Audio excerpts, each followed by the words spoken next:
اٹھے طوفان چلے آندھی زمین گردش کرے پھر بھی رہے اونچا علم جس کا اسے عباس کہتے ہیں۔ رب نے تیری آس پہ چھوڑا تھا مدینہ، یہ ملتان کا امام بارگاہ زینبیہ ہے۔ سے بتاؤں سے سقائے سکینہ،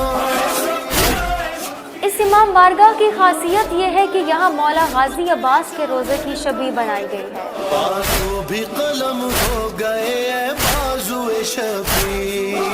میرا نام ریاض حسین ہے، امام بارگاہ زینبیہ کے نشر و اشاعت سیکٹری۔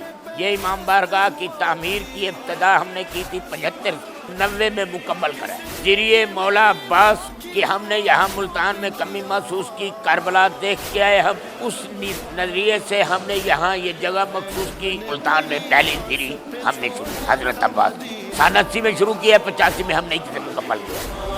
میں کیسے بتاؤں سے سقائے سکینہ، نقشہ تو ہے کربلا کا، کاریگر جو ہے نا وہ ملتان کے تھے۔ جب انہوں نے مکمل کیا اس کے بعد ہم نے اسے سنہری رنگ روغن، اتنے عرصے سے لوگ آتے ہیں، دور دور سے لوگ آ کے زیارت کر جاتے ہیں۔ مولا غازی عباس کی شان میں میری کیا جرأت ہے کہ میں بیان کروں؟ ہم تو صرف مولا غازی عباس کی وفا پہ قربان۔ جو وفا مولا حسین سے حضرت عباس نے کی ہے، نہ قیامت تک کوئی کر سکے گا کسی سے وفا، نہ پہلے کی۔ کس نے یہ میری ماں کی دعاؤں پہ کیا وعدہ، امام حسین کے لشکر میں سب سے طویل القامت جناب عباس، سے سقائے سکینہ، لیکن اسی طویل القامت باوفا کی قبر سب سے چھوٹی ہے۔ مارا گیا زینب تیری چادر کا نگہدار۔